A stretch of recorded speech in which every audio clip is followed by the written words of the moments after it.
ಈಗ ಎಲ್ಲರೂ ಕೇಳಿ, ಈ ಭೀಮಸೇನನ್ನು ಕೈಗಳನ್ನು ಬಂಧಿಸಿ ಹಾಕವು, ನನ್ನನ್ನು ಆದರೂ ಮೇಲೆ ನನ್ನ ಹಂಗಾಮಿಗಳನ್ನು ಬಂಧಿಸಲು ಅನುವಾದ ಮತ್ತಾರು ಏನು ಹೇಳಿದೆ ಕೃಷ್ಣ? ಈ ಹಗ್ಗದಿಂದ ನನ್ನ ಕೈಯನ್ನು ಬಂಧಿಸಲು ಹೇಳಿದ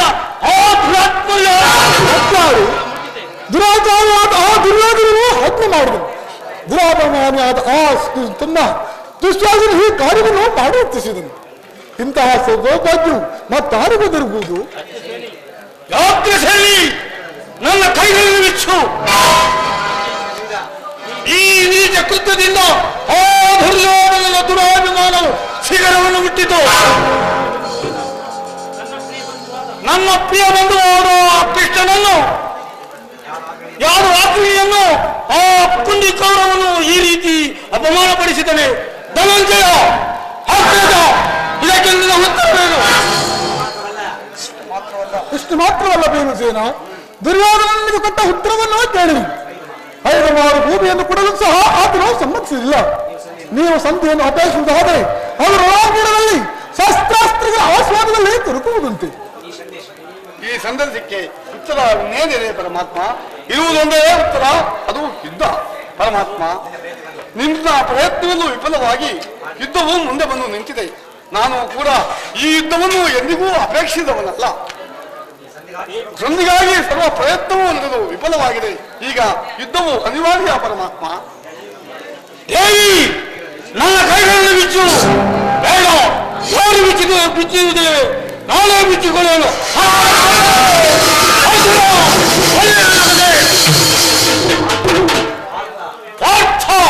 ದುರ್ಯೋಧನನ ಸಂದೇಶಕ್ಕೆ ನಿನ್ನ ಉತ್ತರವೇನು? ಉತ್ತರವೇಲ್ವಣ್ಣ, ಅಣ್ಣನಿಗಾಗಿ ದಿವಸಗಳು ಶಾಂತಿಯಿಂದ ವರ್ತಿಸಿದ್ದಾರೆ. ಇನ್ನು ಆ ಕಾರಣವರ ಸಂದೇಶವನ್ನು ಕೇಳಿದ ಮೇಲೆ ಕಡಲಾಮಟ್ಟಿಗೆ ಬಾಧ್ಯತೆ ನನ್ನ ಕೋಪಾಗ್ನಿಯು ಆ ಕಾರಣವನ್ನು ಸಮ್ಮಾನಕ್ಕಾಗಿ ಆಚರಿಸುತ್ತಿರುವುದು. ಯುದ್ಧಕ್ಕಾಗಿ ನಾನು ನಿಮ್ಮನ್ನ ಹಿಂಬಾಲಿಸಲು ನಡಾಂಡ ಹೋಗೋಣ. ಎಲ್ಲರೂ ಕೇಳಿ ಪ್ರತಿಕ್ರಿಯೆಯನ್ನು.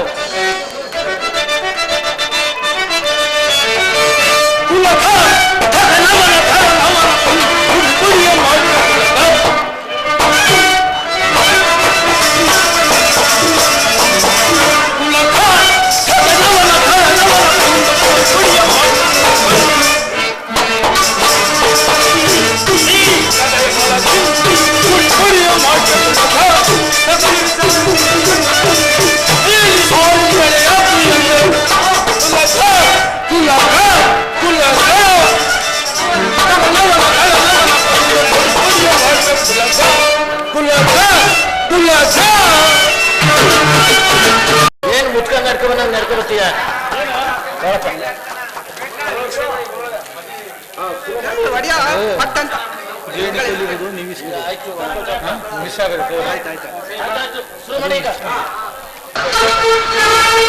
ಶ್ರೀಕೃಷ್ಣ ಪರಮಾತ್ಮ ಹೇಳಿದ ಸ್ಥಾನವೂ ಇದೆ. ಅಲ್ಲಿ ನಿನ್ನ ಜನ್ಮದ ವೃತ್ತಾಂತ ತಿಳಿಯೆಂದು ಪರಮಾತ್ಮನು ಹೇಳಿದನು. ಆ ರಹಸ್ಯವೇನು ದೇವ? ಹೇ ಭಗವಾನ್ ಭಾಸ್ಕರ,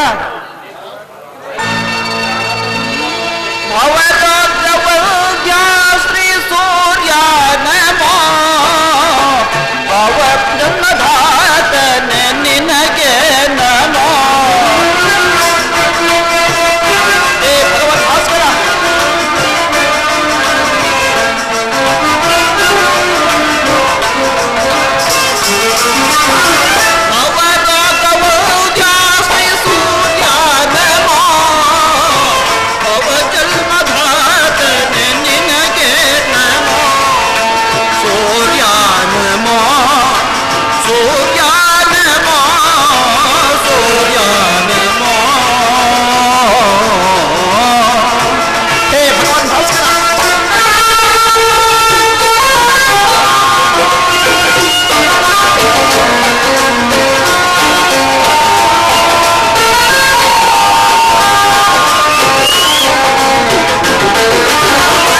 ಸಲ್ಲದ ಮಾತಾಡಿ ಅಲ್ಲಗಳೆವರು ಜನರು.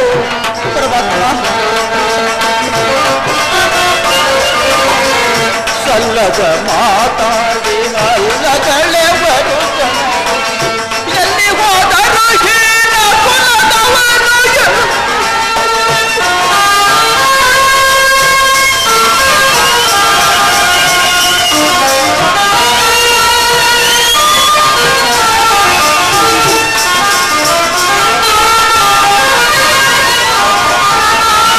ಎಲ್ಲಿ ಹೋದರು ಹೀನ ಕುಲದವರು ಎನ್ನುವರು ಎಲ್ಲ ಬಲ್ಲವನೇನ ತಿಳಿಸಯ್ಯ ಹೋ ಸೂರ್ಯ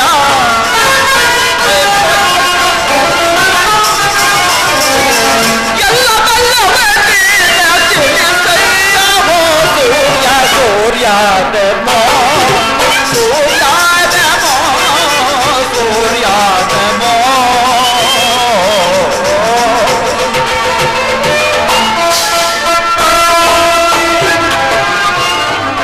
ಭಗವಾನ್ ಭಾಸ್ಕರ, ಸೃಷ್ಟಿಯ ಮೊದಲಿಂದಲೂ ಈ ಪ್ರಪಂಚವನ್ನು ಬೆಳಗಿಸುತ್ತಿರುವೆ. ಆ ನಿನ್ನ ಅಂಧಕಾರವನ್ನು ಪ್ರವೇಶಿಸು ಸೂರ್ಯದೇವ. ಓಹೋ, ಪರಮಾತ್ಮನು ಹೇಳಿದಂತೆ ನನ್ನ ಹೆತ್ತ ತಾಯಿಯಾದ ಕುಂತಿದೇವಿಯೋ ಇತ್ತಲೇ ನನ್ನ ಅಕ್ಕನೊಳಗಿನ ತಾಯಿಯಾದ ಕುಂತಿದೇವಿಯೇ ಬರುತ್ತಿರಬರು. ಇನ್ನು ನೀವು ದೇವರಿಗೆ ಕೌಶಲ್ಯಪಟ್ಟು ಮೋಸದಂತೆ ನೀನು ಮೋಸ ಹೋಗಬೇಡ. ಏಕೆಂದರೆ ದುರ್ವಿಧಿ ಎಲ್ಲರನ್ನು ಈ ರೀತಿಯಾಗಿ ಕಾಣುತ್ತಿರುವುದು. ನಿನ್ನ ದಾನ ಧರ್ಮ ಸತ್ಯ ಇವುಗಳಿಂದ ನೀನು ಸ್ಥಿರವಂತನಾಗಿ ಬಾಳು. ಪರಮಾತ್ಮ ಹೇಳಿದಂತೆ ಕುಂತಿದೇವಿ ನಿನ್ನ ತಾಯಿ ಎಂದು ಹೇಳಿದ ಮಾತು ಅಶ್ವರ್ಯವಾಣಿಂದ ಸ್ಥಿರ ಬಂದಿತ್ತು. ಅದು ನನ್ನ ಹೆತ್ತ ತಾಯಿಯಾದ ಕುಂತಿದೇವಿಯೋ ಇತ್ತಲೇ ಬರುತ್ತಿರುವುದು. ಅಮ್ಮ ಕೀರ್ತಿಶಾಲಿಯಾಗೂ ಕಂದ.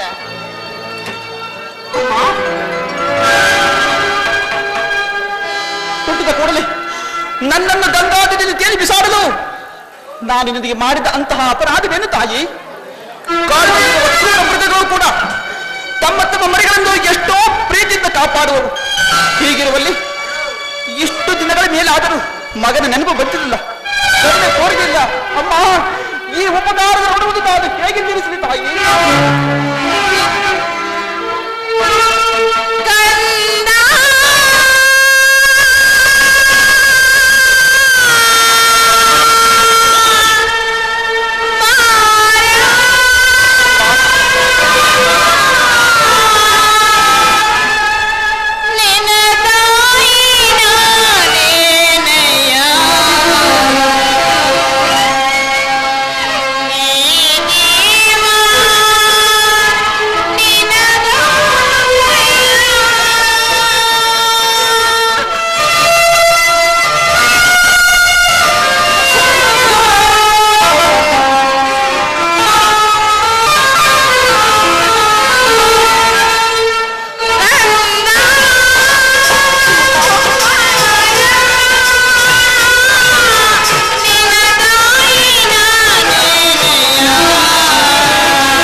ನೀನು ಹೀಗೆಲ್ಲ ಮಾತನಾಡಬಾರದು. ಮೊದಲೇ ನೊಂದು ಹೋಗಿರುವ ನನ್ನ ಹೃದಯ ನಿನ್ನ ಮಾತುಗಳು ಶೂಲದಂತೆ ನನ್ನ ಹೃದಯವನ್ನು ಚುಚ್ಚುತ್ತಿರುವುದು. ಹೇಳುವೆನು ಕೇಳು ಮಗು. ಸಮಸ್ತ ದೇವತೆಗಳ ಆಣಿಯಾಗಿಯೂ ನಿನ್ನ ಜನ್ಮ ರಹಸ್ಯವನ್ನು ಕೇಳು. ಅಂದು ನಾನು ಕನ್ನಿಕಾವಸ್ಥೆಯಲ್ಲಿದ್ದಾಗ ಒಂದು ಬಾರಿ ನಮ್ಮ ಅರಮನೆಗೆ ಆಗಮಿಸಿದರು. ಅವರನ್ನು ನಾನು ಬಹಳ ಚೆನ್ನಾಗಿ ಉಪಚರಿಸಿದೆ. ನನ್ನ ಉಪಚಾರಕ್ಕೆ ಮೆಚ್ಚಿದವರು ನನಗೆ 5 ಮಂತ್ರಗಳನ್ನು ನೀಡಿ ಹೊರಟು ಹೋದರು. ಅವರ ಮಂತ್ರವು ಫಲಿಸುವುದೋ ಇಲ್ಲವೋ ಎಂದು ಪರೀಕ್ಷಿಸೋಣವೆಂದು ಈ ಗಂಗಾನದಿಯ ಬಳಿಯಲ್ಲಿ ಬಂದು ಆ ಭಗವಾನ್ ಸೂರ್ಯನನ್ನು ಪ್ರಾರ್ಥಿಸಿದೆ. ಕೂಡಲೇ ನಿನ್ನನ್ನು ಪಡೆದನಪ್ಪ. ಮದುವೆಯಾಗದ ಕನ್ಯೆಯರುಗಳು ಕಂದನನ್ನು ಪಡೆದಳು ಎಂಬ ಲೋಕದ ಪರಿಂದನಿಗೆ ಗುರಿಯಾಗಬೇಕಲ್ಲ ಎಂಬ ಒಂದೇ ಒಂದು ಕಾರಣಕ್ಕಾಗಿ ನಿನ್ನನ್ನು ಗಂಗಾ ನದಿಯಲ್ಲಿ ತೇಲಿಬಿಟ್ಟೆ ಮಗನೇ, ತೇಲಿಬಿಟ್ಟೆ.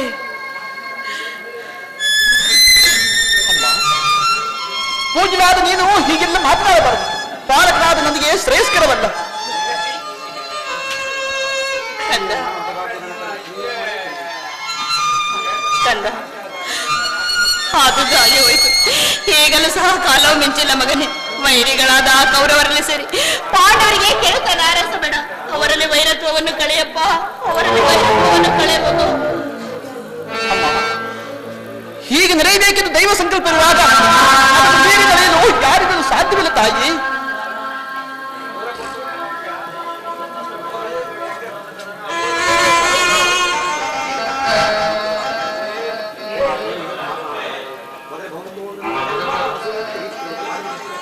ಕಂದ, ಆದರೆ ನೀನು ಇದುವರೆಗೂ ಬದುಕಿರುವೆ ಎಂಬ ಸತ್ಯವನ್ನೇ ಅರಿಯದ ನಾನು ಈಗ ತಾನೇ ಶ್ರೀಕೃಷ್ಣ ಪರಮಾತ್ಮನ ವಿಚಾರವನ್ನು ತಿಳಿದ ಕೂಡಲೇ ನಿನ್ನನ್ನು ನೋಡಬೇಕೆಂಬ ಹಂಬಲದಿಂದ ಇಲ್ಲಿಗೆ ಓಡೋಡಿ ಬಂದೆ. ಕಂದ ಕರ್ಣ, ಬಾಲ್ಯದಿಂದ ನೀನು ಪಟ್ಟ ಎಲ್ಲಾ ಕಷ್ಟಗಳಿಗೂ ಈ ನಿನ್ನ ಹೆತ್ತ ತಾಯಿಯ ಕಾರಣ. ನನ್ನನ್ನು ಕ್ಷಮಿಸು ಮಗು, ನನ್ನನ್ನು ಕ್ಷಮಿಸು. ಅಮ್ಮ, ನೀನು ಹೀಗೆಲ್ಲ ಮಾತಾಡಬಾರದು.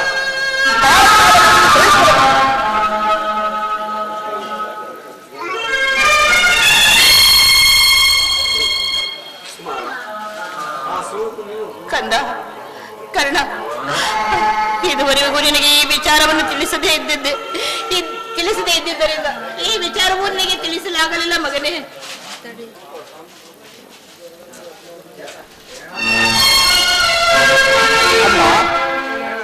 ಈ ಮಾತನ್ನು ಬಿಟ್ಟು ಬೇರೆ ಏನು ಬೇಕಾದರೂ ಕೇಳ್ತಾಯಿ. ಸತ್ಯವಾಗಿ ನಡೆಸಿಬಿಡುವೆನು. ಆದರೆ ನಾನು ಜೀವಂತವಾಗಿರುವವರೆಗೂ ಸ್ವಾಮಿ ದ್ರೋಹವನ್ನು ಮಾತ್ರ ಮಾಡಲಾರೆ. ಹಾಗಲ್ಲ ಕಂದ, ಹೆತ್ತ ತಾಯಿಯಾದ ನಾನು ನಿನ್ನಲ್ಲಿ ಸೆರಗನ್ನಡಿ ಭಿಕ್ಷೆಯಾಗಿ ಬೇಡುತ್ತಿರುವೆನು. ನನಗೆ ಸೌಭಾಗ್ಯ ದಾನ ಮಾಡು ಕಂದ, ನನಗೆ ಸೌಭಾಗ್ಯ ದಾನ ಮಾಡು. ಅಮ್ಮ, ಪೊರೆದಾದನು ನನ್ನನ್ನೇ ನಂಬಿ ತನ್ನ ಕಾರ್ಯಗಳನ್ನು ಸಾಧಿಸುತ್ತಿರುವಾಗ ಈ ಸಂಬಂಧಗಳನ್ನು ಕಲ್ಪಿಸಿಕೊಂಡು ನಾನು ನನ್ನ ಸ್ವಾಮಿಯನ್ನು ತ್ಯಜಿಸಿದರೆ ಇದು ಧರ್ಮವೇ ತಾಯಿ? ನಿಶ್ಚಯ ಕಂದ. ಆದರೆ ಪಾಂಡವರು ನಿನ್ನ ಬೆನ್ನೆಯಿಂದ ಬಿದ್ದ ಸಹೋದರರಲ್ಲವೇ? ಅವರನ್ನು ಸಲಹೋ ಭಾರ ಹಿರಿಯವನಾದ ನಿನ್ನ ಕರ್ತವ್ಯವಲ್ಲವೇ? ನೀವು 6 ಜನರು ಒಟ್ಟಿಗೆ ಕೂಡಿ ಸುಖದಿಂದ ಈ ಸಾಮ್ರಾಜ್ಯ ಆಳುವುದನ್ನು ಹೆತ್ತ ತಾಯಿಯಾದ ನಾನು ನೋಡಿ ಸಂತೋಷ ಪಡಬಾರದೆ ಮಗನೇ, ಸಂತೋಷ ಪಡಬಾರದೇನಪ್ಪ? ಜನ್ಮಧಾತೆ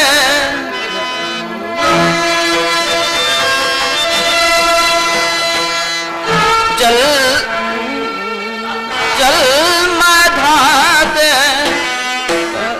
ಪುನೀತೆ ಹೃದಯದ ಮನ ದೇವತೆ ಮಾತೆ, ಹೃದಯದ ಮನ ದೇವತೆ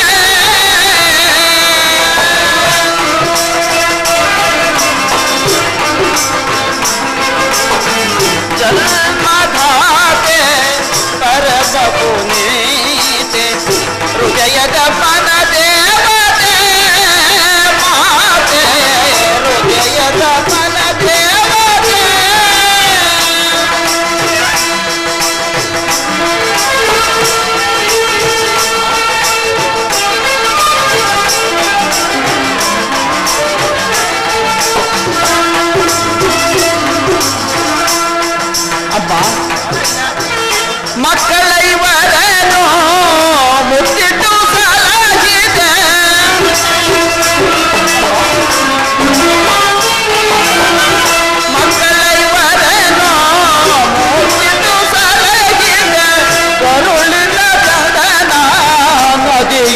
ನೋಗಿದೆ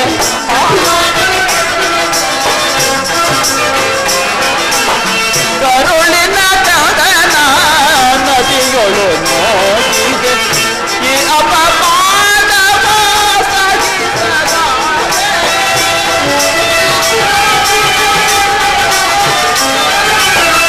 ಈ ಅಪಮಾನವ ಸಹಿಸಲಾರೆ ಎಲ್ದಿಗೂ ನಾನು ಬರಲಾರೆ.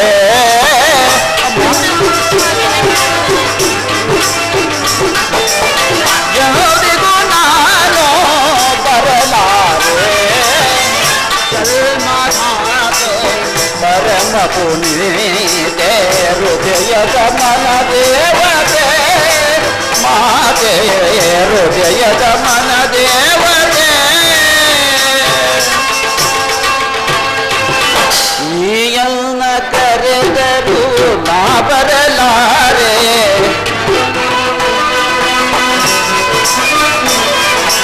ನೀಯನ್ನ ಕರೆದರು ನಾ ಬರಲಾರೆ. ಮಿತ್ರ ದುರ್ಯೋಧನನ ಬಿಡಲಾರೆ.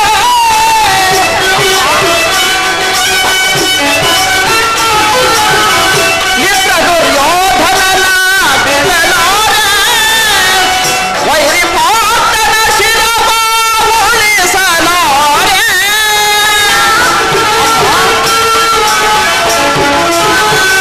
ವೈರಿ ಪಾತನ ಶಿರವ ಉಳಿಸಲಾರೆ. ಕರೆದರು ನೀನು ಬರಲಾರೆ.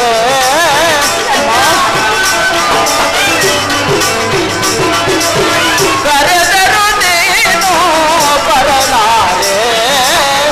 ಜನ್ಮಧಾತೆ ಪರಮ ಪುಣ್ಯಗೆ ಹೃದಯದ ಮನ ದೇವತೆ ಮಾತೆ ಹೃದಯದ ಮನ ದೇವತೆ.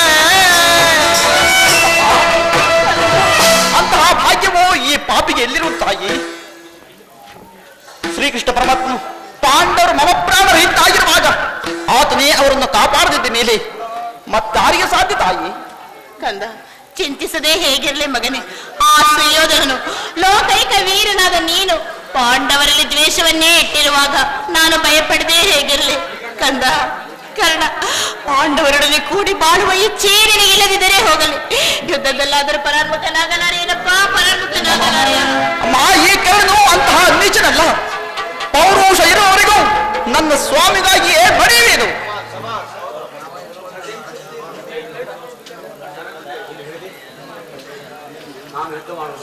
ಅಮ್ಮ, ನಾನು ಯುದ್ಧವನ್ನು ಮಾಡುವುದನ್ನು ನನ್ನ ಸ್ವಾಮಿಯು ನೋಡಿ ಸಂತೋಷಪಟ್ಟರೆ ಆಗ ನನ್ನ ಜನ್ಮವು ಸಾರ್ಥಕವಾಗುವುದು.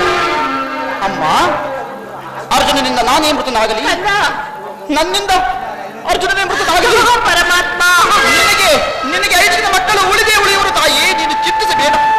ಏಕಪ್ಪ, ನಿನಗೇಕೆ ಅರ್ಜುನನ ಮೇಲೆ ಅಷ್ಟೊಂದು ದ್ವೇಷ? ಅವನು ನಿನ್ನ ಅನುಜನಲ್ಲವೇ? ಹೋಗಲಿ ಬಿಡು ಮಗನೇ, ನಿನ್ನ ಹೆಚ್ಚಿಗೆ ಕಾಣಿಸುವುದಿಲ್ಲ. ಇದೊಂದು ಮಾತನ್ನಾದರೂ ನಡೆಸಿಕೊಡು. ಆ ರಣಭೂಮಿಯಲ್ಲಿ ಪಾಂಡವರು ನಿನ್ನ ಕೈಯಲ್ಲಿ ಸಿಕ್ಕಿದರೆ ಅವರನ್ನು ಕೊಲ್ಲಬೇಡ. ನಿನ್ನ ತಮ್ಮಂದಿರನ್ನು ಉಳಿಸು ಮಗನೇ, ನಿನ್ನ ತಮ್ಮಂದಿರನ್ನು ಉಳಿಸು. ಅಮ್ಮ, ಯಾರನ್ನಾದರೂ ಉಳಿಸುವನು, ಆದರೆ ಆ ನನ್ನ ವೈರಿ ಭಾರವನ್ನು ಮಾತ್ರ ಉಳಿಸಲಾರೆ. ಏನಂದೆ ಅಪ್ಪ, ಏನಂದೆ ಕಂದ? ಅಮ್ಮ, ನಾನು ಯುದ್ಧವನ್ನು ಮಾಡುವುದನ್ನು ನನ್ನ ಸ್ವಾಮಿಯ ನೋಡಿ ಸಂತೋಷಪಟ್ಟರೆ ಆಗ ನನ್ನ ಜನ್ಮವು ಸಾರ್ಥಕವಾಗುವುದು. ಈ ಯುದ್ಧದಲ್ಲಿ ನಮ್ಮಿಬ್ಬರಿಗೆ ಒಬ್ಬರಿಗೆ ಮಾತ್ರ ಈ ಸ್ಥಳವಿರುವುದು.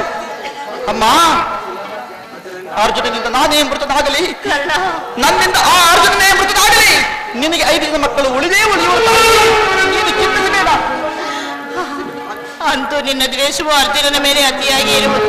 ಹೋಗಲಿ ಬಿಡು ಮಗನೇ, ಕೊನೆಯದಾಗಿ ಇನ್ನು ಒಂದೇ ಒಂದು ಮಾತನ್ನು ಕೇಳುವೆನು, ಅದನ್ನಾದರೂ ಇಲ್ಲ ಎನ್ನದೆ ನೆರವೇರಿಸಿಕೊಡುವೆ ಏನಪ್ಪ. ಅಮ್ಮ, ನಿನ್ನ ಗರ್ಭದಲ್ಲಿ ಜನಿಸಿದ ನಾನು ನಿನ್ನ ಮಾತನ್ನು ನಡೆಸಾರದ ಪಾಪಿ ಅಂತ ಭಾವಿಸಿದೆಯಾ? ಹೇಳು ತಾಯಿ. ಇಲ್ಲ ಮಗನೇ, ನೀನು ಸತ್ಯವಾಗಿ ನಡೆಸಿಕೊಡುವೆ ಎಂದು ನನಗೆ ಭಾಷೆಯನ್ನು ನೀಡಿದರೆ ಮಾತ್ರ ಹೇಳುತ್ತೇನೆ. ನೀಡುವೆಯಾ ಮಗನೇ? ಏಕೆ ಸಂದೇಹವೇ? ಕೆತ್ತ ಕರುಳಿನ ಬಾಧೆ ನಾಳೆ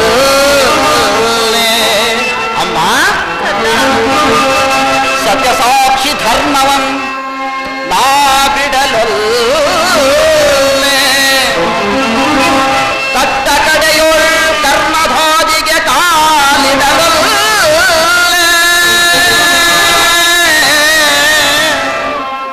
ಇದೋ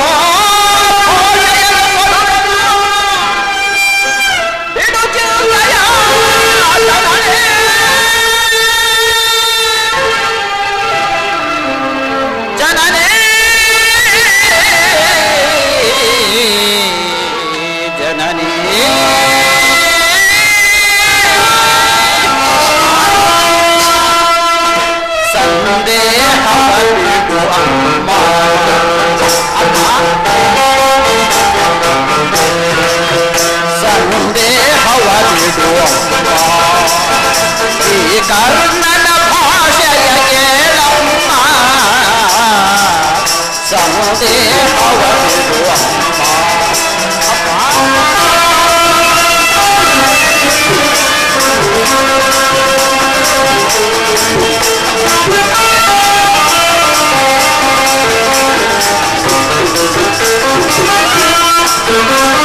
ಹಿಡಿಯುವುದೊಂದೇ ಬಾಣದ ಗುರಿಯು ತೊಡುವುದಿಲ್ಲ ಮತ್ತೊಂದ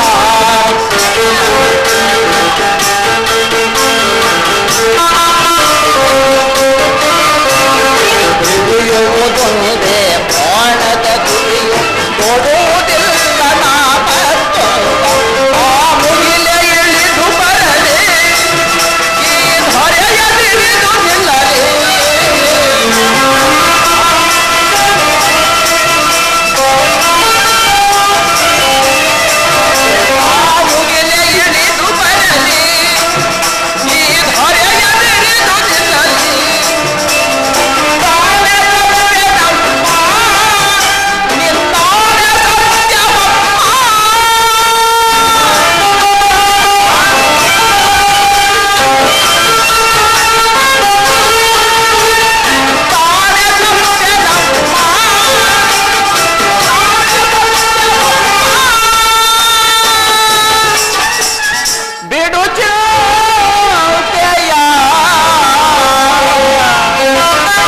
ಜನನೇ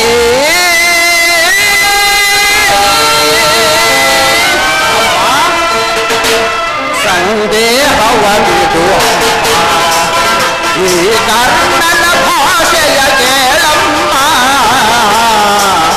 ಸಂದೇಹವ ಬಿಡುವಮ್ಮ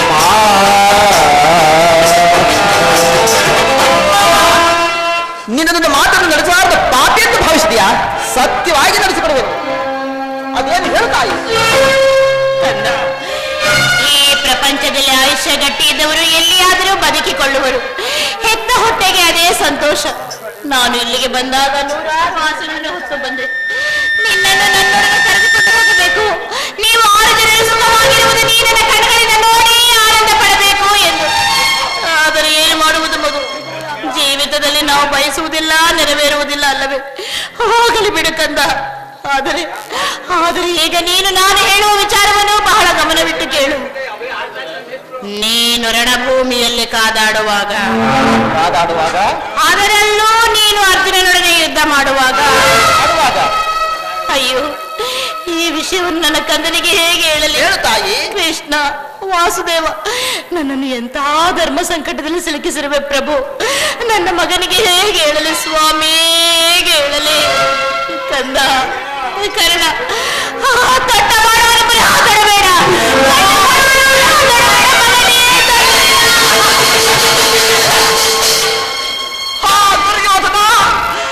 ಈಗ ನೀನು ಕೆಟ್ಟೆ ಎಂದನೋ ಕವಚವನ್ನು ಅಪಹರಿಸಿದನು.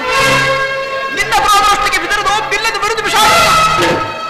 ಶ್ರೀಕೃಷ್ಣ ಪರಮಾತ್ಮನು ನನ್ನ ಜನ್ಮದ ವೃತ್ತಾಂತವನ್ನು ತಿಳಿಸಿ ನನ್ನ ಹೃದಯದ ಸ್ಥೈರ್ಯವನ್ನು ಎಷ್ಟು ವಿಷಾದಿಸಿದನು. ಈಗ ನನ್ನ ಹೆಂಡ ತಾಯಿಯು ದೊಡ್ಡ ಭಾರವನ್ನು ಪುನಃ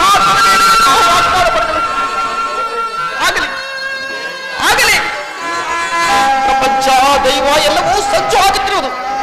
ಆಗಲಿ ಪೌರುಷ ಇರುವವರೆಗೂ ಯುದ್ಧವನ್ನು ಮಾಡಿ ನನ್ನ ಸ್ವಾಮಿಗಾಗಿಯೇ ಮಡಿವೆ. ಅಮ್ಮ ಸಮೀಪಕ್ಕೆ ಬಾ ತಾಯಿ. ನನ್ನದೊಂದು ಮಾತನ್ನು ನಡೆಸಿಬಿಡಬೇಕು. ಅದೇನೆಂಬುದರ ನಡುವೆ ಹೇಳು ಕಂದ, ನನ್ನೊಡನೆ ಹೇಳಪ್ಪ.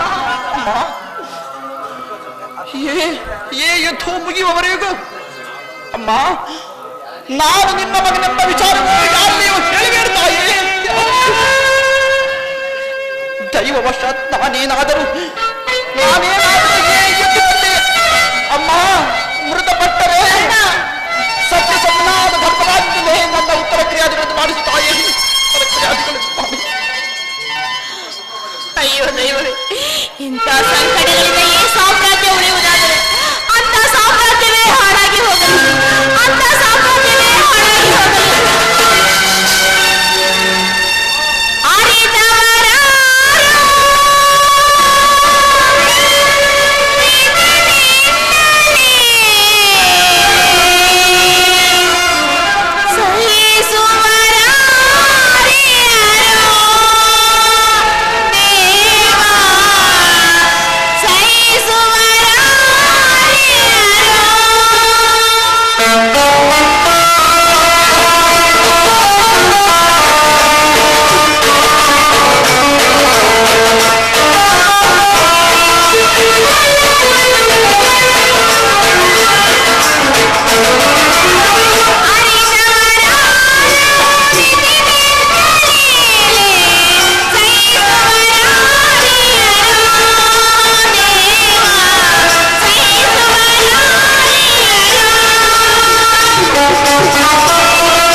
ಕೊನೆಯದಾಗಿ ಒಂದೇ ಒಂದು ಬಾರಿ ಈ ನಿನ್ನ ಹತಭಾಗ್ಯ ತಾಯಿಯನ್ನು ಅಮ್ಮ ಎಂದು ಆಲಂಗಿಸು ಮಗು, ನನ್ನನ್ನು ಅಮ್ಮ ಎಂದು ಆಲಂಗಿಸು ಕಂದ.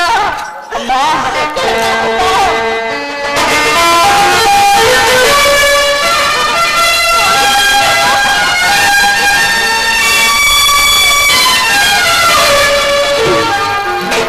ಈ ಪ್ರಪಂಚದಲ್ಲಿ ದೈವ ಕೃಪೆ ಇಲ್ಲದವನು ದುರ್ಭಾಗ್ಯವೆನಿಸುವುದು. ತಾನೇ ನೃತ್ಯಕ್ಕೆ ಹೋಗುವುದು ಇದು ನಿಜವೇ? ನಾನು ನಂಬುವುದಿಲ್ಲ. ನಂಬು ಹಂಗರಾಜ, ನಂಬು. ಈ ಕರ್ಣನ ಉದಾರ ಹೃದಯವನ್ನು ತಿಳಿದ ಕೌರವನು ನಿರ್ಭಯದಿಂದ ಈ ರೀತಿ ನಡೆಯುವುದರಲ್ಲಿ ಆಶ್ಚರ್ಯ. ದುರ್ಯೋಧನನಲ್ಲಿ ನಿನಗಿರುವ ರಾಜಭಕ್ತಿ ಭರವಸೆಯಿಂದ ಅವನು ಕುವಾಚ್ಯ ಶಬ್ದಗಳನ್ನಾಡಲು ಹಿಂಜರಿಯುತ್ತಿಲ್ಲ. ದುರ್ಯೋಧನನು ಇವೆಲ್ಲವನ್ನೂ ಕೇಳಿದರೂ ಕೇಳದವನಂತೆ ಸುಮ್ಮನಿರುವುದು. ನಿನ್ನನ್ನು ನೋಡಿದರೆ ನನಗೆ ತುಂಬಾ ದುಃಖವಾಗುವುದು ಗೊತ್ತೇ? ಶಬರಿ, ಸ್ನೇಹದಲ್ಲಿ ವಂಚನೆ ಏಕೆ? ನನ್ನ ರಕ್ತವು ಕುದಿಯುತ್ತಿರುವುದು. ಮರೆಮಾಚಲು ಹೇಳು. ಕೃಷ್ಣನು ರಾಜಸಭೆಯಿಂದ ಹೊರಟ ಕೂಡಲೇ ಮೂರ್ಛಿತನಾಗಿದ್ದ ದುರ್ಯೋಧನನು ಎದ್ದನು. ಅವನು ಹಸಿದ ಎಬ್ಬಲಿಯಂತೆ ಆರ್ಭಟಿಸುತ್ತನು. ಭೀಷ್ಮ ದ್ರೋಣಾದಿಗಳನ್ನು ಪಾಂಡವರ ಪಕ್ಷದವರೆಂದು ನಿಂದಿಸಿದನು. ಕೊನೆಗೆ ಪಾಂಡವರ ಯುದ್ಧಕ್ಕೆ ಸಿದ್ಧರಾಗುವ ಸಮಸ್ತ ಸೈನ್ಯಕ್ಕೂ ಆಜ್ಞೆ ಮಾಡಿದನು. ಮತ್ತು ಕರ್ಣನಿಗೆ ಸೇನಾಧಿಪತ್ಯವನ್ನು ಕಟ್ಟಬೇಕೆಂದು ನಿಸ್ಸಂಕೋಚವಾಗಿ ಪ್ರಕಟಿಸಿದನು. ಭೀಷ್ಮನು ಕುರುಪಿದ ಮಹಾನು ಏನೆಂದು ಹೇಳಿದನು? ಅಸೂಯೆಯಿಂದ ಅವನು ಆ ರೀತಿ ನುಡಿಯಲಾದ ಕರ್ಣ. ಆದರೆ ಅವನ ಮಾತಿನಿಂದ ನಿನ್ನ ಸೇನಾಧಿಪತ್ಯ ಆಸೆಯು ಭಂಗವಾಯಿತು. ಶಕುನಿ, ನಾನು ಯಾವಾಗಲೂ ಸೇನಾಧಿಪತ್ಯಕ್ಕೆ ಆಸೆ ಪಟ್ಟವನಲ್ಲ. ಆದರೆ ದುರ್ಯೋಧನನಿಗೆ ನನ್ನಲ್ಲಿದ್ದ ವಿಶ್ವಾಸವನ್ನು ಚಲಿಸದಂತೆ ಮಾಡಿದವರು ಯಾರು? ನೀನು ಕೃಷ್ಣನೊಡನೆ ರಥವನ್ನು ಏರಿ ಹೋದೆ ಅಷ್ಟೇ.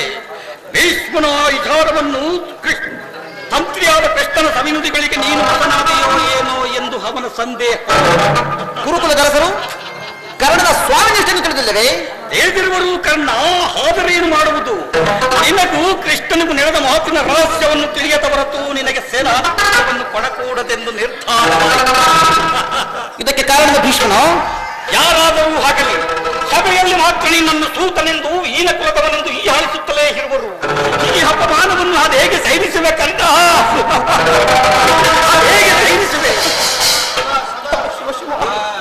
ಶಕುನಿ, ಆ ದುರ್ವಾಕ್ಯಗಳನ್ನು ನಾನು ನುಡಿಯಲಾರೆ. ಸೂತ ಕುಲದಲ್ಲಿ ಹುಟ್ಟಿದ ಕರ್ಣನಿಗೆ ಸ್ವಾಮಿ ಭಕ್ತಿ ಎಲ್ಲಿಂದ ಬರಬೇಕೆಂದು ನಿಂದಿಸಿದರು ಕರ್ಣ. ಶಕುನಿ, ಈ ಅಪಮಾನ ಶಕುನಿ ಸಹಿಸೆನು ಅಪಮಾನ. ಶಕುನಿ ಸಹಿಸೆನು ಅಪಮಾನ. ಶಕುನಿ, ಗುರು ಕೃಪಾ ಭೀಷ್ಮನು ಜಯಿಸಲೇಳು.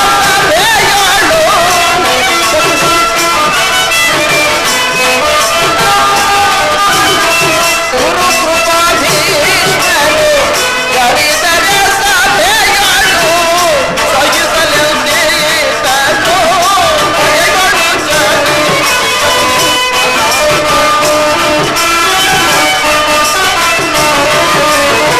ಸಹಿಸಲೆಂದೇ ತನು ಭಯಗಳು ಜನಿಸಿ.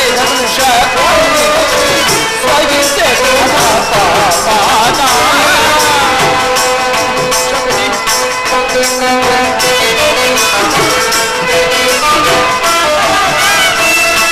ಅಂಗರಾಜ್ಯ ಗೆಲ ಅರಸನೆಂದೆನಿಸಿದ.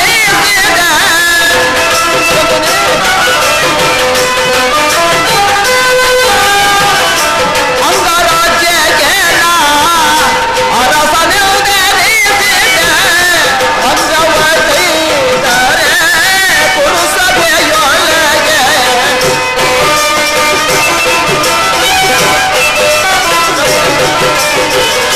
ಭಂಗವೈದರೆ ಪುರುಸಭೆಯೊಳಗೆ.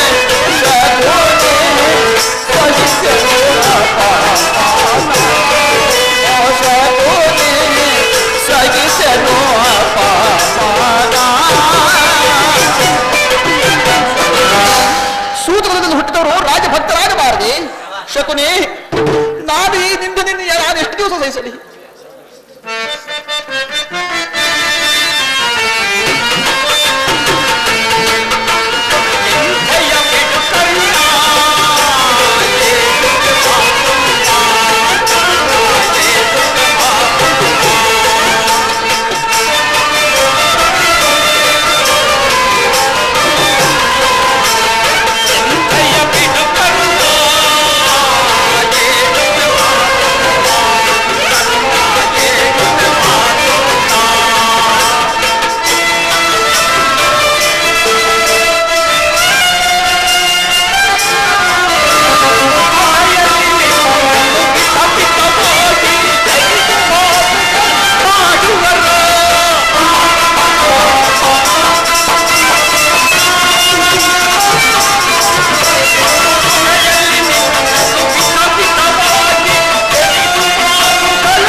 ಹಾಗೂ ಕರ್ಣ ಹಾಗೂ ದುರ್ಯೋಧನ ನಿನ್ನ ಸ್ನೇಹವನ್ನು ನಿರಾಕರಿಸಿದ ಪ್ರತಿಶೋಧದ ಭಾರ ನಿನ್ನ ಕೈಯಲ್ಲಿರುವುದು.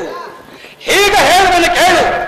ಭೀಷ್ಮನ ಯುದ್ಧದಲ್ಲಿ ಪರಾಜಿತನಾಗುವವರೆಗೂ ಅಸ್ತ್ರಧಾರಣೆ ಮಾಡುವುದಿಲ್ಲವೆಂದು ಶಪಥ ಮಾಡು. ಹೇ ಕರ್ಣ ಸ್ವಾಮ್ಯಾಸ್ತ್ರ ಕೌಶಲ್ಯದ ಪ್ರಭಾವ ಎಂತಹ ಅದಕ್ಕಾಗಿ ಎಂಬುದನ್ನು ಆ ಕೌರವನಿಗೆ ತಿಳಿಯಲಿ. ಎಲ್ಲರೂ ಯುದ್ಧದಲ್ಲಿ ವಿರುದ್ಧರಾಗಿರುವಾಗ ನಾನು ಹೇಡಿಯಂತೆ ಮನೆಯಲ್ಲಿ ಕುಳಿತುಕೊಳ್ಳೋದು ನನ್ನಿಂದಾಗದು. ಬೇರೆ ಉಪಾಯವೇ ಇಲ್ಲ ಅಂಗಾಧಿಪತಿ. ಯೋಚಿಸು. ಇನ್ನು ಹೆಚ್ಚಿನ ಅಪಮಾನವನ್ನು ಮಾಡಲು ಯುದ್ಧ ಕ್ಷೇತ್ರದಲ್ಲಿ ಇನ್ನು ಹೆಚ್ಚಿನ ಅಪಮಾನಿತನಾಗುವ ಇಚ್ಛೆ ಇದ್ದರೆ ಅಸ್ತ್ರಧಾರಣೆ ಮಾಡು. ಏಕೆಂದರೆ ಭೀಷ್ಮ ದ್ರೋಣಾದಿಗಳು ನಿನಗೆ ಇನ್ನೂ ಹೆಚ್ಚಿನ ಅಪಮಾನವನ್ನು ಮಾಡಲು ಕಾದಿರುವುದು ಕರ್ಣ. ಸರಿಯಾಗಿ ಹೇಳಿದೆ ಶಕುನಿ. ದುರ್ಯೋಧನಲ್ಲಿ ಇಂತಹ ಪರಿವರ್ತನೆ ಆದ ಮೇಲೆ ನಾನು ಯಾರಿಗೋಸ್ಕರ ಯುದ್ಧ ಮಾಡಲಿ? ಸರಿಯಾಗಿ ಹೇಳಿದೆ ಶಕುನಿ. ಭೀಷ್ಮ ಯುದ್ಧದಲ್ಲಿ ಪರಾಜಿತರಾಗಬೇಕು. ನಾನು ಅಸ್ತ್ರವನ್ನು ತೊಡುವುದಿಲ್ಲ. ಇದೇ ನನ್ನ ಶಪಥ.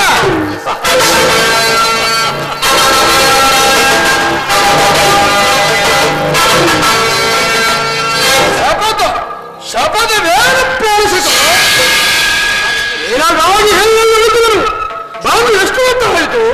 ನಾನು ಬಂದು ಬಹಳ ಆಗಲಿಲ್ಲ ಗುರುರಾಜ. ಆದರೆ ಒಂದು ಕ್ಷಣವಿಲ್ಲ ಪ್ರವೃತ್ತಿ ನನಗಿಲ್ಲ.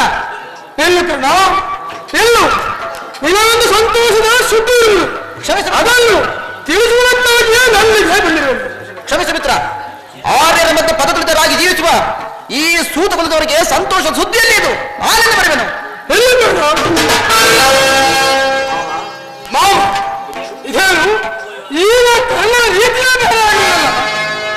ಕರ್ಣನನ್ನು ಸೇನಾಧಿಪತಿಯಾಗಿ ಮಾಡಬೇಕೆಂದು ನಿರ್ಧರಿಸಿದ್ದೇನೆ. ಅದನ್ನು ತಿಳಿಸುವುದಕ್ಕಾಗಿಯೇ ನಾನಿಗೆ ಬಂದೆನು. ಕರ್ಣನಿಗೆ ಸೇನಾಧಿಪತ್ಯ ಅದಕ್ಕೆ ಕರ್ಣನು ವೀರಪುರುಷನಲ್ಲವೇ? ವೀರಪುರುಷನಿರಬಹುದು ಕೌರವೇಶ್ವರ. ಕರ್ಣನಿಗೆ ಸೇನಾಧಿಪತ್ಯವನ್ನು ಕೊಟ್ಟದ್ದೇ ಆದರೆ ನಿನ್ನ ವಿನ ಭೀಷ್ಮ ದ್ರೋಣಾದಿಗಳು ಅಂತರಂಗದಲ್ಲಿ ಪಾಂಡವರ ಪಕ್ಷಪಾತಿಗಳು. ಅವರೇನಾದರೂ ಅಸಮಾಧಾನಗೊಂಡರೆಂದರೆ ನಿನ್ನಲ್ಲಿ ತ್ಯಜಿಸಲು ಕೂಡ ಹಿಂದೆಗೆಯುವುದಿಲ್ಲ. ಯೋಚಿಸು ಕೌರವೇಶ್ವರ, ಯೋಚಿಸು. ಮಾವ ನೀವು ಹೇಳಿದ್ರೆ ಸರಿ. ಆದರೆ ಈಗ ಏನು ಮಾಡುವುದು? ಭೀಷ್ಮನನ್ನೇ ಸೇನಾಧಿಪತ್ಯವನ್ನು ವಹಿಸಿಕೊಳ್ಳೋಣ. ನಡೆ ಕೌರವೇಶ್ವರ, ನಡೆ. ಮಾವ ನಿನ್ನ ಸಲಹೆಯನ್ನು ನಾನು ಹೇಳಲೇ ಮಾಡುವುದಿಲ್ಲ. ನನ್ನ ಸಂಗಡ ನಡೆ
ಇಂದು ಬೆಳಗ್ಗೆ ಗೂಗೆಯ ಸ್ವರಗಳು ಅಪಸ್ವರದಿಂದ ಕೂಡಿದಂತಿತ್ತು. ನೋಡುತ್ತಿದ್ದಂತೆ ನೂರಾರು ನಕ್ಷತ್ರಗಳು ಈ ಭೂಮಿಗೆ ಉರುಳಿದವು. ಒಂದು ಕರಾಳ ಧೂಮಕೇತು ನನ್ನ ಕಣ್ಣ ಮುಂದೆ ಬೆಳೆದು ನಿಂತಂತಿತ್ತು. ಇದೆಲ್ಲವನ್ನು ನೋಡುತ್ತಿದ್ದರೆ ನನ್ನ ಕುಮಾರನಾದ ದುರ್ಯೋಧನನಿಗೆ ಯಾವುದು ಅಮಂಗಳವು ಬರುವಂತೆ ತೋರುತ್ತಿರುವುದು. ಹೇ ಈಶ್ವರ, ಈ ಗಾಂಧಾರಿಯ ಹಣೆಯಲ್ಲಿ ನೀನು ಅದೇನನ್ನು ಬರೆದಿರುವೆ ತಂದೆ?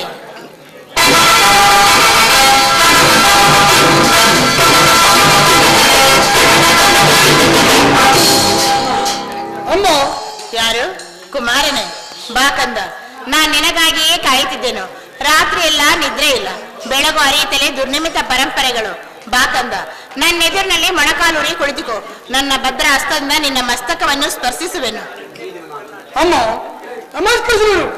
ಈಗ ನಾನು ಯುದ್ಧಕ್ಕೆ ಬರುವೆನು. ನನಗೆ ಅನುಮತಿಯನ್ನು ಕೊಟ್ಟು ಆಶೀರ್ವದಿಸುತ್ತೇನೆ. ಏನು ಯುದ್ಧ? ಇದೆಂತಹ ಕೆಟ್ಟ ಸುದ್ದಿ. ಯುದ್ಧಕ್ಕೆ ನಿನಗೆ ಅನುಜ್ಞೆಯನ್ನು ಕೊಟ್ಟವರಾರು ಕಂದ? ಅಮ್ಮ, ಈ ಭಾಗಗಳಲ್ಲಿ ಶಕ್ತಿ ಇರುವವನು, ಧೈರ್ಯವಾದವನು, ಯಾವ ಆಜ್ಞೆಯನ್ನು ಬೇಡುವುದಿಲ್ಲ.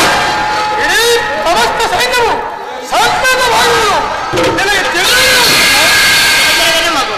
ಆದರೆ ಅದು ನಿನ್ನ ಡಾಂಬಿಕಾ ಪ್ರದರ್ಶನದ ಪರಮಾವಧಿ ಎಂದು, ಪಾಂಡವರನ್ನು ಎದುರಿಸಲು ನೀನು ಹೂಡಿರುವ ನಾಟಕವೆಂದು ತಿಳಿದಿದ್ದೆ. ಆದರೆ ನ್ಯಾಯ, ನೀತಿ, ಸತ್ಯ, ಧರ್ಮಗಳಿಗೆ ತಿಲಾಂಜಲಿ ನಿಂತು ಸತ್ಯವಾಗಿ ನೀನು ಯುದ್ಧವನ್ನು ಆರಂಭಿಸುವೆ ಎಂದು ನಾನು ಕನಸಿನಲ್ಲೂ ನೆನೆಸಿರಲಿಲ್ಲ ಕಂದ. ಅಮ್ಮ, ಯುದ್ಧವು ಕ್ಷತ್ರಿಯರೇನು? ಯುದ್ಧವು ಮನುಷ್ಯರ ನಾಶ, ಧರ್ಮವನ್ನು ಪಾಲನೆ ಮಾಡೋಣ. ನೀತಿಯ ಪ್ರಳಯ, ಜಗತ್ತಿನ ಮಹಾ ವಿಪ್ಲವ. ಈ ಜಗತ್ತನ್ನು ನಿರ್ಮಿಸಿರುವ ಆ ವಿಧಾತನು ಯುದ್ಧವನ್ನು ನಿರ್ಮಿಸಲಿಲ್ಲ ಕುಮಾರ. ಕಂದ ದುರ್ಯೋಧನ, ಈಗಲೂ ಸಹ ಕಾಲು ಮಿಂಚಿಲ್ಲ ಮಗನೇ. ದರಿದ್ರ ಭಿಕ್ಷುಕಿಯಂತೆ ಕೈ ಜೋಡಿಸಿ ನಿಂತಿರುವ ಆ ಜಯಲಕ್ಷ್ಮಿ ನಿರಾಕರಿಸಿ ಘೋರ ಯುದ್ಧಕ್ಕಾಗಿ ಆಹ್ವಾನವನ್ನು ಕೊಡಬೇಡ. ಈ ತಾಯಿಯ ಮಾತನ್ನು ಕೇಳು ಕಂದ. ಅಮ್ಮ, 100 ಪುತ್ರನ ವೀರವಾದಿಯು ಸಲುವಾಗಿ ಇಷ್ಟನ್ನು ಕಾದು ಮಾಡುವ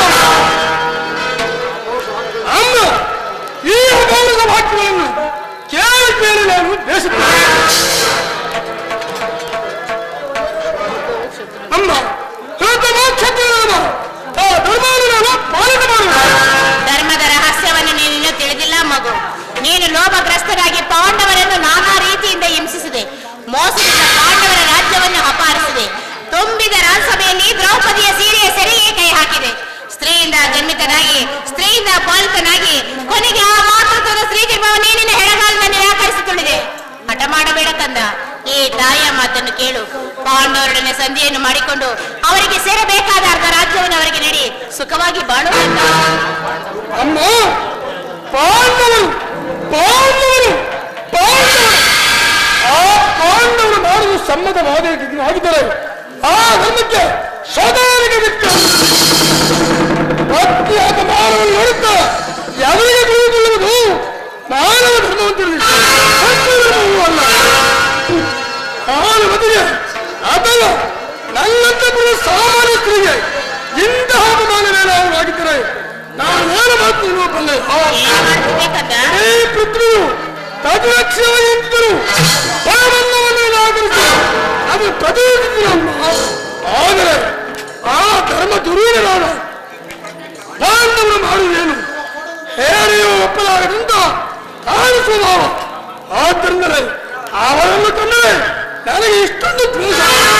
ಅವರನ್ನು ಅಪರಾಧಿಗಳನ್ನು ಅಂಗೀಕರಿಸುವ ಇಚ್ಛೆಯೂ ನನಗಿಲ್ಲ. ಅವರನ್ನು ಸಂಪೂರ್ಣವಾಗಿ ನಾಶ ಮಾಡಿ ನಮ್ಮ ಪೂರ್ವಜರ ದುಷ್ಯಂತನ ಸಂತನ ದುಷ್ಕೀರ್ತಿಗಳಿಂದ ಉದ್ಧಾರ ಮಾಡುವುದೇ ಈ ರೀತಿಯ ಉದ್ದೇಶ. ಅದಕ್ಕಾಗಿ ಈ ಗ್ರಾಮದವರು ನನಗೆ ಈ ತಾಯಿ ಆಶೀರ್ವಾದವನ್ನು ಬಯಸ್ತಿರುವೆ ಆ ಮಗು. ಅದು ನಿನಗೆ ಅಷ್ಟೊಂದು ಅಗತ್ಯವೇ? ಇಲ್ಲ ಕಂದ, ನೀನದನ್ನು ಹೊಂದಲಾರೆ. ನೀನು ಕ್ಷಣಕಾಲ ಇಲ್ಲೇ ಇದ್ದಲ್ಲಿ ಈ ಮಾತೃ ಹೃದಯದಿಂದ ಎಂತಹ ವಾಕ್ಯಗಳು ಹೊರಬರುವುದೋ ನನಗೇ ತಿಳಿಯದಾಗಿದೆ. ಹೋಗು, ಕೂಡಲೇ ಇಲ್ಲಿಂದ ಹೊರಟು ಹೋಗು. ಅಮ್ಮ, ಏನೆಲ್ಲೇ ಗಮನಿಸಲಾಗಿಲ್ಲ. ಚೇಳಿದಾಗ ಈ ತಾಯಿಯ ಹೃದಯವನ್ನು ನೀನು ಎಂತಹ ವಸ್ತುವಿನಿಂದ ನಿರ್ಮಿಸಿರುವೆ. ನನ್ನ 100 ಜನ ಮಕ್ಕಳಲ್ಲಿ ಈ ದುರ್ಯೋಧನನ್ನು ನಾನು ಬಲು ಪ್ರೀತಿಯಿಂದ ಸಾಕಿದೆ. ಆದರೆ ಇವನೇ ನನ್ನ ವಂಶಕ್ಕೆ ಕಂಟಕಪ್ರಾಯನಾಗಬೇಕೆ? ಅವನೆಂತಹವನೇ ಆಗಲಿ, ಯುದ್ಧಕ್ಕೆ ಹೊರಟಿರುವ ಕಂದನನ್ನು ಅರಸಿ ಕಳಿಸಬೇಕಾದ್ದು ತಾಯಿಯಾದ ನನ್ನ ಕರ್ತವ್ಯ. ಹಡೆದ ತಾಯಿ ನಾನಾದರೂ ಅವನ ಹಣೆಯ ಬರಹವನ್ನು ಬರೆಯಲು ಸಾಧ್ಯವೇ? ವಿಧಿ ನಿಯಮ ಎಂತಿರುವುದೋ ಅಂತೆಯೇ ಆಗಲಿ. ಯಾರಲ್ಲಿ ನನ್ನ ಕುಮಾರನಾದ ದುರ್ಯೋಧನನ್ನು ನನ್ನ ಅಂತಃಕರಣೆ ಬರಮಾಡಿ.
ನನ್ನೊಡನೆ ಯುದ್ಧ ಮಾಡಲು ಸಿದ್ಧರಾಗಿರುವ ಆ ಸಮಸ್ತ ಯಾದರನ್ನು ನನಗೊಂದು ಸಾರಿ ತೋರಿಸು ಪರಮಾತ್ಮ. ಇಚ್ಛೆ ಪಾರ್ಥ.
ದುರ್ಯೋಧನ ಹಿತಕಾಂಕ್ಷಿಗಳಿಂದ ಪ್ರಾಣವನ್ನು ತಡಪಡೆಯಾಗಿ ಪರಿಗಣಿಸಿ ಈ ಕುರುಕ್ಷೇತ್ರದಲ್ಲಿ ಸಮ್ಮಿಳಿತರಾಗಿರುವ ಆ ಕ್ಷತ್ರಿಯ ಸಮಸ್ತ ಯೋಧನ್ನು ನಾನೊಂದು ಸಾರಿ ನೋಡುವುದು ಪರಮಾತ್ಮ.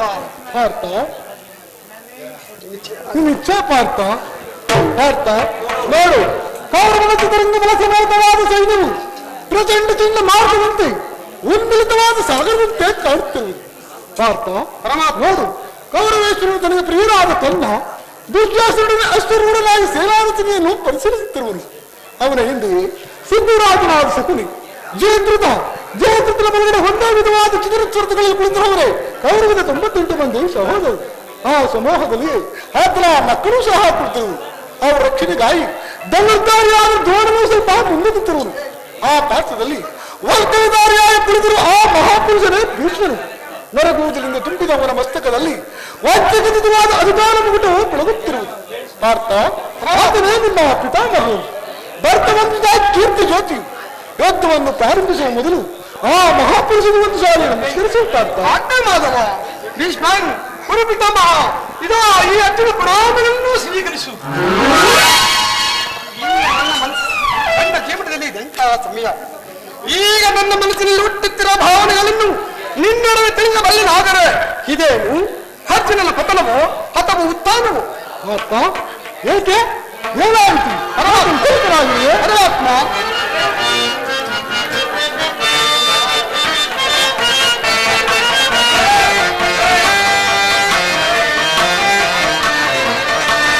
ಜನಾರ್ದನ ಹರಿ ಜನಾರ್ದನ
ಕೃಷ್ಣ ಏನು ಹೇಳಲಿ, ಅಂಗ ಪ್ರತಂಗಗಳಲ್ಲಿಯೂ ದಾರುಣ ಜ್ವಾಲೆ, ಬೇಸಿಗೆ ಬಿಸಿಲಿನಿಂದ ಬೆಂದ ತಾವರೆಯಂತೆ ನನ್ನ ಮುಖವು ಬಾಡುತ್ತಿರುವುದು, ಶರೀರದಲ್ಲಿ ಕಂಪನವು ರೋಮಾಂಚನವು ಹುಟ್ಟುತ್ತಿರುವುದು, ಕಾಲುಗಳಲ್ಲೆಲ್ಲೂ ಪ್ರಾಣವಿಲ್ಲ. ಕೃಷ್ಣ, ನಾನು ನೋಡುತ್ತಿರುವುದೇನನ್ನು? ಇವರೆಲ್ಲರೂ ನನ್ನ ಬಂಧು ಬಾಂಧವರು, ಗುರು ಹಿರಿಯರು, ಜ್ಞಾತಿಗಳು, ಮಿತ್ರರು. ಇವರಲ್ಲೆಷ್ಟೋ ಮಂದಿ ಗಮನಗಳಲ್ಲಿ ಭರತವಂತದ ಪಾತ್ರ ರಕ್ತ ಹರಿಯುತ್ತಿರುವುದನ್ನು ಬಲ್ಲೆಯ. ರಾಜ್ಯದ ಮೇಲಿನ ಆಸೆಯಿಂದ ಇವರನ್ನು ವಧಿಸಲು ನನ್ನ ಕೈಯಿಂದ ಆಗುದು. ಮೂರು ಲೋಕದ ಸಾರ್ವಭೌಮತ್ವದ ಪದವಿ ಆಸೆ ಸಲುವಾಗಿ ನಾನೇ ಜ್ಞಾತಿ ಬದಗೆ ಗುರು ಹಿಂಸೆಗೆ ಕೈಯಾಗಲೇ ಇರುವ ಸ್ವಾಮಿಯೇ, ರಥವನ್ನು ಹಿಂದಿರುಗಿಸು ಪರಮಾತ್ಮ.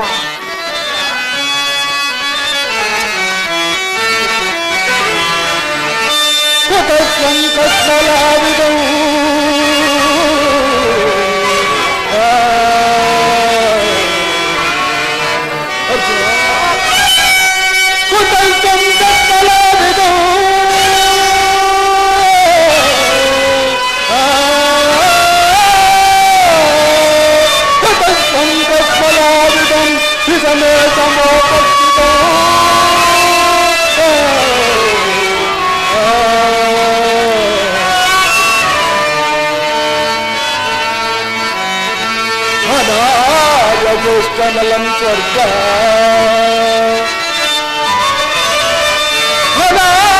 ಜ್ಯೇಷ್ಠನಲಂ ಸ್ವರ್ಗ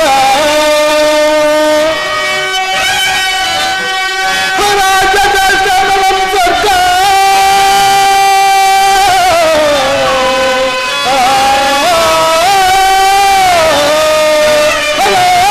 ಜ್ಯೇಷ್ಠನಲಂ ಸ್ವರ್ಗ ಕೇತುಕರಂ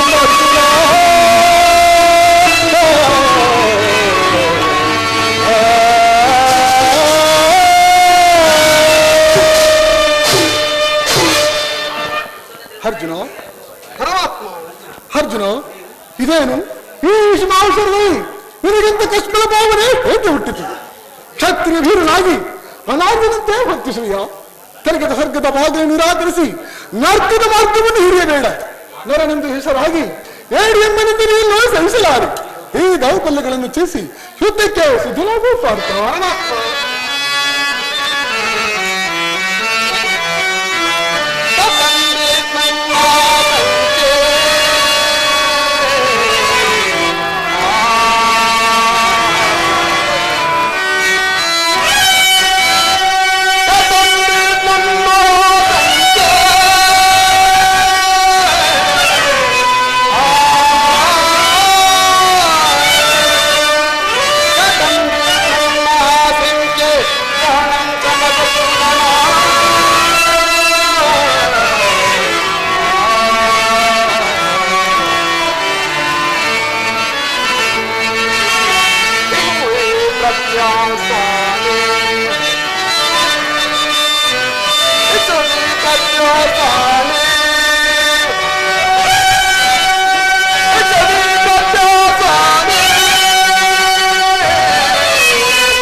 ಒಂದು ಸಾರಿ ಕುರುಸೈನ್ಯದ ಕಡೆ ದೃಷ್ಟಿಸಿ ನೋಡಿ.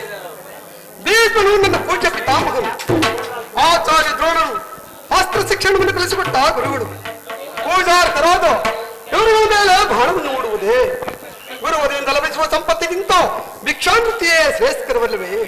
ಬಾಂಧವರ ರಕ್ತದಿಂದ ತೊಯ್ದು ರಾಜಭಾಗವನ್ನು ಅನುಭವಿಸುವ ಇಚ್ಛೆ ನನಗಿಲ್ಲ.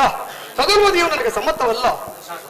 ಶಾಶ್ವತವಾದ ಧರ್ಮವನ್ನು ನಾಶ ಮಾಡಿ ರಾಜಲಾಪಕ್ಕೆ ಒಳಗಾಗಿ ಶಾಶ್ವತ ಧರ್ಮವನ್ನು ನಾಶ ಮಾಡಲು ನನಗೆ ಆಗದ ಪರಮಾತ್ಮ. ಪಾರ್ಥ, ಪಾರ್ಥ, ಯಾರು ಯಾರನ್ನು ಓದಿಸುವರು? ಹಣವಿಲ್ಲದ ಆತ್ಮನನ್ನು ಓದಿಸುವುದು ಅಸಂಭವ. ಮನುಷ್ಯನು ಹರಿದವಾದ ಬಟ್ಟೆಯನ್ನು ಬೀಸಾಡಿ ಹೊಸ ಬಟ್ಟೆಯನ್ನು ಧರಿಸುವಂತೆ ಆತ್ಮನು ಜೀರ್ಣವಾದ ದೇಹವನ್ನು ತ್ಯಾಗ ಮಾಡಿ ಬೇರೊಂದು ದೇಹವನ್ನು ಆಶ್ರಯಿಸುವನು. ಮರಣವು ದೇಹದ ನಾಶ, ಅವಿನಾಶಿಯಾದ ಆತ್ಮದ ಅವಸಾನವಲ್ಲ. ಮಾನವರಿಗೆ ದೇಹಕ್ಕೆ ಬಾಲ್ಯ, ಯೌವನ, ವಾರ್ಧಕ್ಯಾದಿಷ್ಟಗಳು ಪ್ರಾಪ್ತವಾಗುವಂತೆ ಮಾನವನಿಗೆ ದೇಹಾಂತರದ ಸಹಜವಾದದ್ದು. ಅದಕ್ಕಾಗಿ ಪಂಡಿತನಾದವರು ದುಃಖಿಸುವುದಿಲ್ಲ. ಹಿಂದೆ ಭೀಷ್ಮ ದ್ರೋಣರು ನೀನು ನಾನು ಕೂಡ ಈ ಭೂಮಿಯಲ್ಲಿ ಅನೇಕ ಸಾರಿ ಜನ್ಮಗ್ರಹಣ ಮಾಡಿರು. ಅವುಗಳು ಆತ್ಮದ ಅಂಶಾಲವಾದ ಹಂತರಿಗಳು. ಹುಟ್ಟಿದವನಿಗೆ ಮರಣವು, ಮೃತ್ಯನಿಗೆ ಪುನರ್ಜನ್ಮವು ಮೊದಲೇ ನಿಶ್ಚಿತವಾಗಿರುವುದು. ಅವಶ್ಯಕವಾಗಿ ಹಾಕಬೇಕಾದ್ದಕ್ಕೆ ಮೋಡಂತ ಚಿಂತಿಸಿ ಫಲವೇನು? ನಿನ್ನ ಧರ್ಮವು ಯುದ್ಧವು ಕ್ಷತ್ರಿಯ ಧರ್ಮ. ನಿನ್ನ ಧರ್ಮವನ್ನು ನೀನು ಪಾಲನೆ ಮಾಡುತ್ತಾ. ವಾಸುದೇವ, ಯುದ್ಧದ ಸನ್ನೆತ್ತಿದರೆ ನನ್ನ ಕೈಕಾಲುಗಳು ನಡುಗುತ್ತಿರುವುದು, ಹೃದಯವು ಕಂಪಿಸುತ್ತಿರುವುದು, ವಾಕ್ಸ್ಫೂರ್ತಿ ಇಲ್ಲ, ಸಪ್ತಾಂಗಗಳು ನಿಷ್ಠೇಪಿತವಾಗಿರುವುದು. ಆಗ ನಾನು ಹೇಳಿ ಅಲ್ಲ, ಆದರೂ ಯುದ್ಧಭೂತಿಯಿಂದ ಪಾಪ ಭೀತಿಯಿಂದ ಯುದ್ಧ ನಿಖನಾಗಿರುವನು. ಹೇಳು, ಯುದ್ಧದ ಹೊರತಾಗಿ ಕ್ಷತ್ರನಿಗೆ ಮತ್ಯಾವ ಧರ್ಮವಿಲ್ಲವೇ ಸ್ವಾಮಿ? ಭಾರತ ಸ್ವಧರ್ಮ ಪಾಲನೆಯಲ್ಲಿ ಪ್ರಾಣಗಳಲ್ಲಾದರೂ ತಿಳಿಸಬಹುದು, ಆದರೆ ಪರಧರ್ಮ ಅವಲಂಬನು ಅನರ್ಥಕಾರಿ. ಇದು ನೆನಪಿರಲಿ ಅರ್ಜುನ, ಇದು ಧರ್ಮಯುದ್ಧ. ಈ ಯುದ್ಧದಿಂದ ನೀನು ನಿವೃತ್ತನಾದರೆ ಸ್ವಧರ್ಮವನ್ನು ಉಲ್ಲೇಖಿಸಿದ ಪಾಪಕ್ಕೆ ಗುರಿಯಾಗುವೆ, ಅಕೀರ್ತಿ ಬಾಕಿ ನೆನೆಸುವೆ. ನಿನ್ನಂತ ಸಂಭಾವಿತನಿಗೆ ಅಕೀರ್ತಿ ಮರಣಕ್ಕಿಂತಲೂ ಘೋರತರವು. ಶತ್ರುಗಳು ನಿನ್ನನ್ನು ಹೇಳುವೆಂದು ಹಳೆಯುವರು, ಆತ್ಮೀಯರು ನಿನ್ನನ್ನು ವಂಚಕರೆಂದು ನಿಂದಿಸುವರು.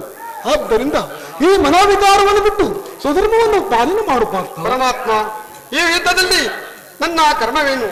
ಧರ್ಮನಾಶವೋ ಅಥವಾ ಧರ್ಮ ಸಂಕಟವೋ? ಉಭಯವೃಷ್ಟನಾಗಿ ಬಿಟ್ಟು ನನಗೊಂದು ದಾರಿಯನ್ನು ತೋರಿಸುವ ವಾಸುದೇವ. ಧರ್ಮವು ಧರ್ಮವು ರಾಜಜೀವನದ ರಾಜಮಾರ್ಗ.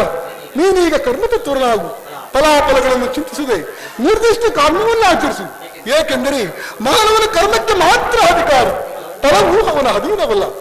ಅನಾಸಕ್ತ ಚಿತ್ತನಾಗಿ ಸಮಭಾವನೆಯಿಂದ ಕಾರ್ಯಾಚರಣೆ ಮಾಡುವುದೇ ಮಾನವನ ಕರ್ತವ್ಯ. ಅಸ್ತ್ರಗಳನ್ನು ಧರಿಸು, ಕರ್ಮವಾಗಿ ಇರಿಸು.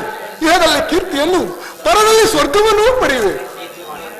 ಈ ದಿವ್ಯವಾಣಿಯಿಂದ ನನ್ನ ಹೃದಯ ಪ್ರಸಕ್ತ ಪ್ರಜ್ಞೆಯನ್ನು ಎಚ್ಚರಗೊಳಿಸುತ್ತಿರುವ ನೀನು ಯಾರು? ಹೇ ಕರ್ಮಯೋಗಿ, ಈ ಗಲಾಟದಲ್ಲಿ ನಿನ್ನ ನಿರ್ದಿಷ್ಟ ಕರ್ಮವೇನು ತಿಳಿಸು ಮಹಿಮ. ಅಯ್ಯ ಸ್ವಲ್ಪ ಕೂತ್ಕೊಳ್ರಿ, ಇನ್ನೊಂದು ಸ್ವಲ್ಪ ಆಯ್ತು. ಅರ್ಜುನ, ನಾವಿಬ್ಬರು ಈ ಭೂಮಿಯಲ್ಲಿ ಅನೇಕ ಸಾರಿ ಜನ್ಮಗ್ರಹಣ ಮಾಡಿರು. ಅವುಗಳ ನೆನಪು ನನಗಿರುವುದು, ನಿನಗಿಲ್ಲ. ನಾನು ಜನ್ಮಜ ಆಡಳಿತನು, ಅವ್ಯಾತ್ಮಕನು, ಪಂಚಭೂತಗಳು ಬಿಡುವೆನು. ಯಾವಾಗ ಧರ್ಮದ ಪತನವು ಅಧರ್ಮ ಉದ್ಧಾರವಾಗುವುದು, ಆಗ ನಾನು ಈ ಭೂಮಿಯಲ್ಲಿ ಜನ್ಮಗ್ರಹಣ ಮಾಡುವುದು. ಸಜ್ಜನರ ಪಾಲನೆ, ದುಷ್ಟರ ನಾಶ, ಧರ್ಮ ಸಂಸ್ಥಾಪನೆ ಇವು ನನ್ನ ಅವತಾರದ ಉದ್ದೇಶಗಳು. ಪರಮಾತ್ಮ, ನಿನ್ನ ಅವತಾರದ ಗುರುತುಗಳೇನು? ಅವುಗಳನ್ನು ತಿಳಿಯುವ ಬಗೆಯಾದರೆ ಹೇಗೆ? ಇದಕ್ಕೆ ಉತ್ತರವನ್ನು ಕರುಣಿಸುವ ಮಹಾಮಹಿಮ. ಪಾರ್ಥ, ನಾನು ಮಾಯಾರೂಪಿ, ದರಿದ್ರ ಎನಿಸಿ ಸರ್ವ ಪ್ರಪಂಚವನ್ನು ತಾಳ್ನ ಮಾಡುವನು. ಅಗ್ನಿಮೇನಾಗಿ ಅವಳ ಜಲರೂಪದಿಂದ ಅವಳಿಗೆ ಜೀವವನ್ನು ಕೊಡುವೆನು. ಅಗ್ನಿಮೇನಾಗಿ ಅವಳ ಶಕ್ತಿಯನ್ನು ಹತ್ತಿಸುವೆನು. ವಾಯುವೆನಿಸಿ ಚಲಿಸುವೆನು, ಆಕಾಶವೆನಿಸಿ ವಿಶ್ವ ಜಗತ್ತನ್ನು ವ್ಯಾಪಿಸುವೆನು. ಮನೋಬುದ್ಧಿ ಅಹಂಕಾರ ಎಂಬ ತ್ರಿಗುಣಾತ್ಮಕ ರೂಪಿನಿಂದ ಮಾನವನ ಬುದ್ಧಿಯನ್ನು ಜಾಗೃತಗೊಳಿಸಿ ರಾಜಗೋಪುರ ತಂದಿಸುವೆನು. ಉದಯ ವಿನಾಶಕ್ಕೆ, ಪ್ರಭಾವ ಪ್ರಳಯಗಳಿಗೆ ನಾನೇ ಕಾರಣನು, ಸರ್ವಶ್ರೇಷ್ಠನು, ಸರ್ವಂತಾಮಿಯೂ ಆದ ಪರಾಪರ ವಸ್ತುವೂ ನಾನು. ದಾರದಲ್ಲೂ ಮನಸ್ಸಲ್ಲೂ ಪೋಣಿಸಲ್ಪಟ್ಟಂತೆ ಇಡೀ ವಿಷ್ಣುವು ನನ್ನಲ್ಲಿ ಐಕ್ಯವಾಗಿರುವುದು. ಸೂರ್ಯಚಂದ್ರ ಕಾಂತಿಗಳು ನನ್ನದು, ವೇದಗಳಲ್ಲಿ ಅಹಂಕಾರವು ನಾನು, ಮನುಷ್ಯನಿರುವ ಪೌರುಷವೂ ನನ್ನದು, ಸಮಸ್ತ ಭೂತಗಳ ಹೊಡೆಯಲು ನಾನು, ದೇವತೆಗಳ ಇಂದ್ರನು, ವೇದಗಳಲ್ಲಿ ಶಾಂತನು, ಪರ್ವತಗಳಲ್ಲಿ ಮೇರು ಪರ್ವತವು, ಮೃಗಗಳಲ್ಲಿ ಶಂಕರನು, ರುದ್ರರಲ್ಲಿ ಶಂಕರನೂ ಹಾಡುವನು. ಪಾರ್ಥ, ನನ್ನ ವಿಭೂತಿಗಳು ಅಗಣ್ಯ, ಅನಂತ, ಅಪಾದ. ಅದರೊಂದು ಅಲ್ಪಾಂಶದಿಂದ ಜಗತ್ತಿನ ಸೃಷ್ಟಿ ಸ್ಥಿತಿ ಪ್ರಳಯಗಳು ಬೆಳಗುತ್ತಿರುವ ಪಾರ್ಥ. ಈ ಪರಮಾತ್ಮ, ಈ ನುಡಿಗಳಿಂದ ನನ್ನ ಮೋಹವು ನಾಶವಾಯಿತು, ಹೃದಯದ ಅಂಧಕಾರವು ಹರಿಯಿತು. ಹೇ ಯಾಗೀಶ್ವರ, ನಿನ್ನ ವಿಶ್ವರೂಪವನ್ನು ತೋರಿಸಿ ನನ್ನನ್ನು ಕೃತಾರ್ಥನಾಗಿ ಮಾಡುದೇವ. ಸದಾಸ್ತು ಪಾರ್ಥ, ನನ್ನ ಸಂಹಾರ ಮೂರ್ತಿಯ ದರ್ಶನ ಮಾಡು.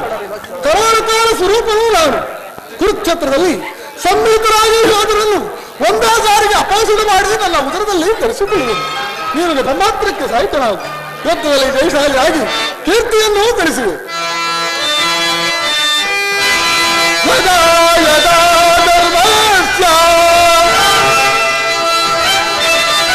ಜಾತಿರ್ಭವತಿ ಭಾರತ ಹತುತಾನಾಂ ಧರ್ಮಸ್ಯ ಅನಾತ್ಮನಾಂ ಸ್ವಧರ್ಮಣೋ ಪರಿತ್ರಾಣಾಯ ತನೂನಾಂ ವಿನಾಶಾಯ ದುಷ್ಟತಾ ಅನಂತಾತ್ಮನಾಯ ಸಾಮಹಾಮಿ ಯುಗೇ ಯುಗೇ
ಕಣ್ಣಿನಿಂದ ನೋಡಲಾರೆನು ಹೇ ಪ್ರಭು, ಕೈಕಾಲುಗಳು ಕಂಪಿಸುತ್ತಿರುವುದು, ಮಾತು ಪೂರ್ತಿ ಇಲ್ಲ.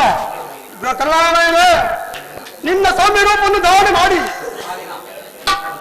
ಭಕ್ತ ಪರಾಧೀನ ಭಕ್ತದ ಹೃದಯದಲ್ಲಿ ಆನಂದ ಅಲೆಗಳನ್ನು ಎಬ್ಬಿಸುವ ಸುಧರಾಮನು ನಿನ್ನ ಸುವಾಸನದಲ್ಲಿ. ಗೋಪಿಕಾ ವಲ್ಲಭ ಸಲನ ಚಿತ್ತರಂಜಕವಾದ ನಿನ್ನ ಮನಮೋಹಕವಾದ ಗಂಡಿ ಸುವಾಸನವದನವೆಲ್ಲಿ. ದಯೆಲ್ಲ ಬಿಡ ಪಾರ್ವತಿಕ, ಶೋಭಿತವಾದ ನನ್ನ ಸೌಮ್ಯಮೂರ್ತಿಯ ದರ್ಶನ ಮಾಡು. ಈ ಕರ್ತಗಳಲ್ಲಿ ನಿನ್ನ ಲೋಕ ಪಡೆಯುವ ಪರಮೋಚ್ಚವಾದಂತೆ ನೋಡಿಬಿಟ್ಟು ಸುರಕ್ಷಿತವಾಗಿ ನನಗನ್ನು ಮುಟ್ಟಿಸಲು ನಾನು ಕಂಕಣಬದ್ಧನಾಗಿ